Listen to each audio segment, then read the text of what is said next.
In this week's Planet Korea, we welcome back our friend Colin Marshall for another installment of our occasional series on Korean urbanism. Colin is the local blogger for the Los Angeles Review of Books. He's a freelance contributor to The Guardian and other newspapers, and he's just an all-around prolific writer and podcaster on the topic of urban development and lifestyle. Once a month or so, we get together and we head out to explore some part of the city. This week, we took a sunny afternoon and visited a part of Jongno that was once the crown jewel of Seoul's economic progress. And these days, it's a laboratory for the city's efforts to balance the neighborhood that was with the neighborhood that can be. Have a listen. Colin, you've been telling me about this place for a while now. We've been planning to come when we finally made it. Sewoon Sangga is the name of this place. I figured it was going to be a sprawling sort of labyrinth of little hallways and alleys and things like that. But instead, it's kind of a tidy-looking building. Well, from the very front, and you'll see that labyrinth, those sprawling alleyways all inside it, because Sewoon Sangga is not just a building. It's a complex of buildings. It's a whole, like a row of battleships sailing from Jongno up there down to Twegero. So it's a total of 7 buildings right now. One was demolished about 10 years ago, but it was built 50 years ago, in 1968, as an all-in-one, as a city within a city, as what they would call a megastructure in the West in the 60s and 70s, an attempt to make a new city contained within a single complex, built of concrete, not so much thought given to aesthetics, but it was a super ambitious project for the time, and it still stands, though it's been in danger of being under the wrecking ball, falling to the wrecking ball. Now it's entering a new phase in its life. Dashi Seun, they're calling it, or to explain the name Sewoon Sangga a bit, Seun, if you just break that down, like many Korean words, it's a compound. Sege의 기운, the energy of the world, or the shopping center with the energy of the world. Dashi Seun sounds a bit like rebuilt, or maybe even a reborn Sewoon Sangga. And this is a project of just the past couple years. So you're saying this is sort of if we were able to teleport back into the 1960s, this would be quite a jaw-dropping sort of bold step into the future. You know, sort of organization man at its finest in the 60s. It's true, top-down developmentalist mindset. And at that time, now, of course, you look around, there's tall buildings everywhere. Even the apartment complexes are taller than this. But at that time, you find an old aerial photo from 68. This is the biggest thing in sight. Nothing touches it.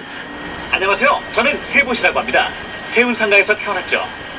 탱크도 만들 수 있다고 알려진 Colin, as we enter there, I couldn't help noticing there's something that looked a bit like Optimus Prime, a large, 2.5 meter tall robot with a little greeting spiel. Yes, Sebot, the new mascot, it looks like, of Sewoon Sangga. There was no robot greeting anybody for the first 45, almost 50 years of this place's life.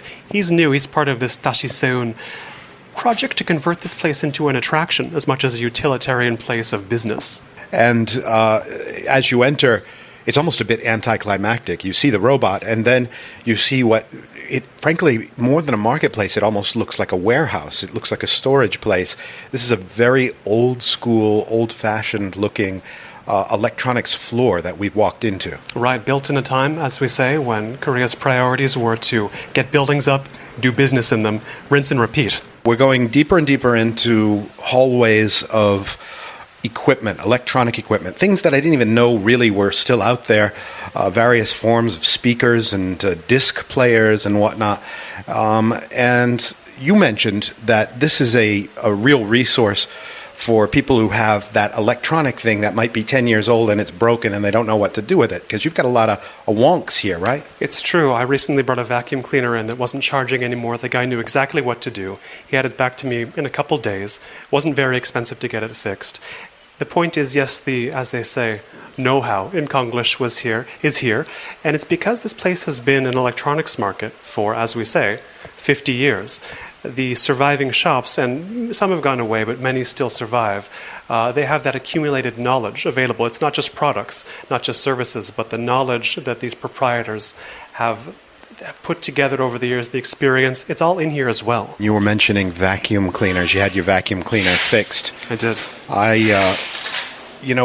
We have a certain European brand of vacuums at home that my mom has literally been using since I learned what a vacuum cleaner is. That's a hardy product. That is a hardy product, and it's one of these big sort of olive pickle green tanks of a vacuum cleaner that you drag behind you on wheels. And until I was a teenager, I didn't even know that a vacuum cleaner could look any different than that. And needless to say, when I came to Korea and saw these little compact, sort of rechargeable, upright brooms with canisters, it was like a teleportation for me. Is this the future? This is the future's now. I mean, a vacuum cleaner for me is a true nostalgia item. I'm still sort of trapped in a previous decade with vacuum cleaners. Colin, I guess one of the iconic experiences in Korea is to go to a noraebang, and you'll find always the singing machine in the middle, and then you'll find all kinds of whirring disco lights and strobes, and tambourines and handheld mics, which are pretty heavy on the reverb and the tremolo. And the heavier the better. The heavier the better to, shall we say, camouflage our shortcomings in song. And you always wonder where does all this stuff come from? And now I see in Sewoon Sangga, this is the epicenter for restocking and restoring the equipment of Seoul's noraebangs. If you want to start a noraebang, this is where you go first, after you've got your space. If you want to make your home into a noraebang, this is also where you go. As you say, complete with the disco ball, yes. Complete with the speakers, the actual unit that loads the songs, and not just noraebang. I mean, I was walking through a little earlier, and I saw a stack of those little jindong bells in coffee shops. When you order, you get that bell, the disc that lights up and buzzes. Those come from here. Okay. And so much of these electronic devices you see in use in businesses every day, many of them, in all probability, came from Sewoon Sangga. Perhaps the mics can pick up a little extra echo now because we're in this really tall atrium. It's about 3 or 4 stories tall, with a sunlit roof, with sort of some past materials. It's a little bit worse for wear over time, and it's an open space. It reminds me of kind of a 1970s motel in a way, in terms of the square features. You've got basically 3 floors of contiguous balconies that look out over the atrium. And, it's a very boxy space, but apparently back in the day, this was a very cool and very chic place to live. It was. These are the upper floors of the northernmost building of Sewoon Sangga, of the complex, right up against Jongno. And yes, this was the first. Sewoon Sangga was the first ever mixed-use apartment, residential and commercial complex in Korea. This was the first time a complex like this was built where there was shopping and you could live. Now, what we're seeing are former apartments, and you can still kind of sense that it used to be apartments. They're offices now, many of them with a focus on the sort of new generation of makers, places that, or there's also architecture firms and design firms in here, but this was all, yes, high-grade housing at one point. In 1968, you had to be somebody to get one of these units in Sewoon Sangga. I mean, now they seem small and they don't meet the luxury standard that someone expects from a Korean apartment tower these days. But in 68, 50 years ago, there was nothing better than here. Colin, we are in the clouds. Sewoon Sangga, I was unaware before, I no longer am unaware, has a absolutely beautiful roof, a roof garden even, they call it. No one was aware until about less than a year ago. 1 year ago, you couldn't come up here. It wasn't built. This is an addition to the top of Sewoon Sangga, making it taller, adding a walkway around the roof, but yes, a roof garden as well, forming what they call Seoon의 옥상, or Seoon's rooftop. But colloquially, it's Seoul의 옥상, Seoul's rooftop, because look around you. Seoul is all around you. Seoul Tower is there. The Jongmyo Shrine is there. Plenty of mountains and trees and towers, but also the older generations of lower buildings, workshops, a lot of corrugated iron I can see on roofs. Buildings not in great shape and buildings in very good shape indeed. Towers just being built, still halfway to completion, glossy skyscrapers, every kind of building in Seoul you can see from this Seoul의 옥상. It really is like being sort of embraced by the city up here. You've got all the different facets of the city.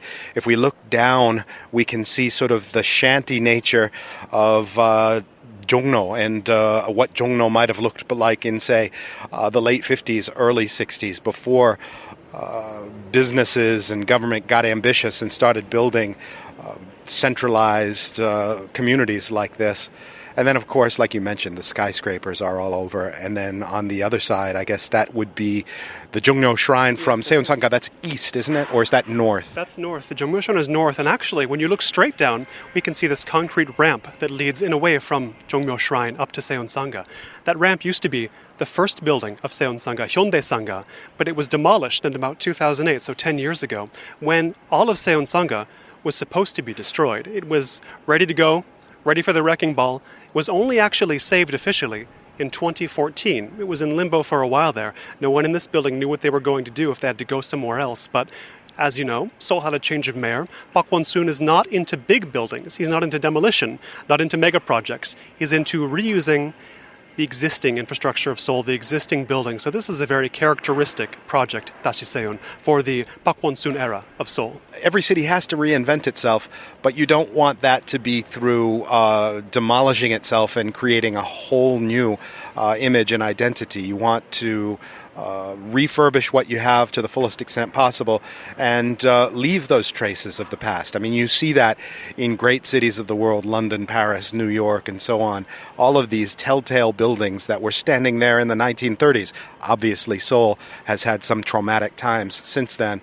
But the idea of keeping things more or less unchanged but reused is such a cool approach.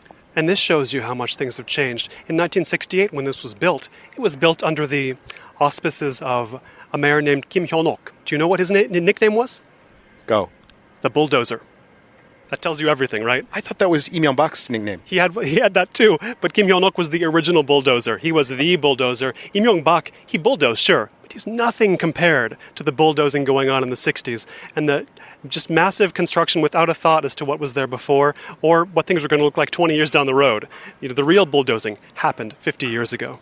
I would think like the ultimate hipster move would be to live in Seoul Sangga today in 2018.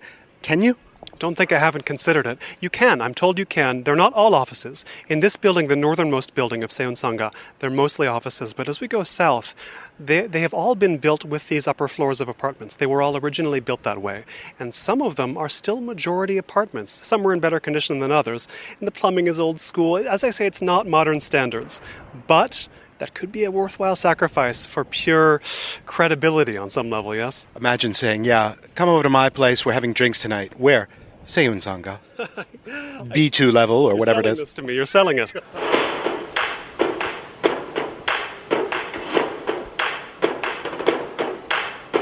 So, Colin, as if that building that we just walked through wasn't enough of a de facto museum of the history of consumer electronics, we're in an actual literal museum of consumer electronics. On the grounds of Seoul Sangga, it's brand new.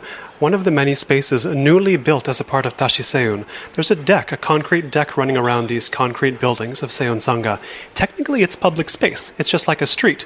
But part of the project has been to build all these new little buildings, almost just boxes, where there are architecture and design offices, there are workshops, there's a book lounge, and what we're in right now is the Seoul Sangga Electronics Museum. Look around you.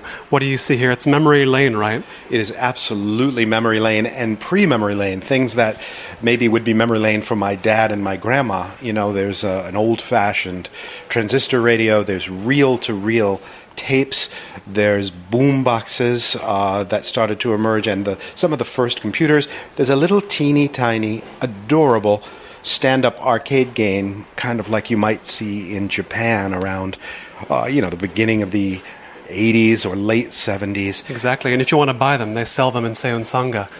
You could buy one? That is really hipster. They've got various things on the walls. They've got I guess what you might call the prehistory of electronics, and then they've got several sedes. They've got a one sede from the 50s to the 60s, the second sede they're describing as the 70s to the 90s. But wait, you've missed the beginning. In 1940, it starts even before liberation, Uh-huh. with the earliest Korean electronics. So there's even more than that. It goes from about 1940 till the near future. And then in the next room, I guess we've got the modern day, the 3세대, which is the year 2000 to 현재. I guess that's solid state electronics, digital technology, that kind of stuff, and fiber optics and all of that. And the making practiced here in Seoul Sangga, people getting their own hands dirty with the latest technology and drawing on the knowledge of everything that's come before from the population of Seoul Sangga. Whole different side here, Colin, to Seoul Sangga. We just passed various cafes and bars, bookshops, things like that. It almost seems like a little nascent Iksan-dong kind of arrangement here. It has that vibe. It does remind me of our segment we recorded there a few months ago, maybe a few years ago now. But we are in Daerim Sangga, another building that's part of the Seoul Sangga complex. We're out on the third floor deck still, though. And here you can really see the new generation of Seoul Sangga businesses mixing with the old. We have, this cake shop, this new coffee shop, very high design, some bars that are getting ready to open for the evening that they're clearly brand new, and they're run by young people, and they're right in here with businesses that have been around for 10, 20, 30 or more years all together. And it's something that makes you think about it makes me think anyway, about one of the legal provisions made for this Dashi Seun project. There was an agreement signed in 2016, nothing I've ever heard about in the world of urbanism. It was an anti-gentrification agreement signed by both the city of Seoul and the residents or tenants of Seoul Sangga. And the agreement means that they're going to work together ostensibly to improve without gentrifying, meaning without forcing out, without creating conditions that will force out the existing residents, the existing businesses of Seoul Sangga who want to stay here. So we'll see what happens with that in the future, but that's kind of the holy grail, right, of 21st century urbanism is how do we improve, how do we revitalize without gentrification? Is it possible? I was about to say, that's like me going to my doctor and signing an anti-aging agreement. It's wonderful in theory, and I promise not to age, but it's probably going to happen. Yeah, what is going to happen here? This is only 2 years old, this contract, and the new Seoul Sangga, it's only half complete. We've seen two of the buildings. Well, not two. Technically, we've seen, I think it's 3.5 or so of the buildings. There's 7 in total. As we said, the southern half, below Uljiro, it's only just begun with its revitalization because I believe it's an Italian design firm has been contracted to do the sort of works on that. There's a lot of printing facilities. Much of the printed matter you encounter in Seoul comes out of that southern half of Seoul Sangga, but it's still in the condition that I first saw Seoul Sangga in, which is still rough, still occupied, very well occupied, but still, it would look pretty decrepit to many eyes who have not seen it before. But that's only just beginning. But this half of Seoul Sangga, the one we're in, with Seoul Jeonja Sangga and Chonggye Sangga and Daerim Sangga, the building is done, the construction is done. Now we're just seeing what the social reaction is. Well, nonetheless, yeah, but you've got all of these nodules which represent rentable spaces, right? You do. And I suppose if you approach it almost like a condo board where every little decision about what happens has to go before some kind of vote, maybe you have a prayer on controlling gentrification. But if you have individual landlords that are looking for the best price they can get, and they can charge ever higher and ever higher rents, and the only ones that can pay those rents are your chain coffee stores and your craft beer empires and so forth, that's gentrification. It's going to come knocking with its dollars and cents and its won. Gentrification isn't some boogeyman under the bed. It's just economics. You're right. I would guess some of the measures of this, they can only really amount to the same thing as rent control, for example, for existing tenants. And that's all well and good. But, as they say, what's that saying? No battle plan survives the first shot fired. Yeah. So Seoul Sangga is going to be more interesting in practice, even than it is in theory right now, I think. Who knows what's going to happen? But it is, on many levels, still experimental. This 50-year-old complex is somehow still an experiment. Okay, Colin. Well, we just had a lovely little cup of hazelnut coffee in a quiet and luxurious little tabang. Yes, a classic-style Korean coffee shop. My favorite of its kind in all of Korea so far that I know Korea. Mm-hmm. Nestled somewhere in Seoul Sangga. Yes. You'll have to find it for yourself, listeners. It's a challenge, listeners. It's worth it, though, because it's a real throwback to the oversized furniture. Before the little teeny tiny hard plastic seats of modern coffee shops, in a tabang, you would get these just huge, long, almost sofa-like experiences and quiet afternoons. And it struck me as a great place to go with some reading and just to kind of sit and be literary for a while, you know? I've passed many an afternoon there, writing especially. I get a lot done there. Well, I suppose that's going to wrap up the tour of the Sangga, right? We've seen the various buildings and taken in a lot of nooks and corners and things. It really is I guess it's cliche, but a symbol of Korean urbanism, right? It really is, especially Korean urbanism as practiced right now in the 21st century, in 2018 specifically. And every time I come, something surprises me here. There's always something new, always something different, always something old that I'd never seen before. It's so big. There's whole floors I've never explored. There's places like the Seoul City College is running it's running a branch campus in the basement here. There's so much I've never even set eyes on. So Seoul Sangga, it's like Seoul itself, always changing, but changing in the way that Seoul itself is. It's revamping, finding new uses. It's sort of looking again, figuring things out in a new way, because the old ways don't necessarily work so well anymore.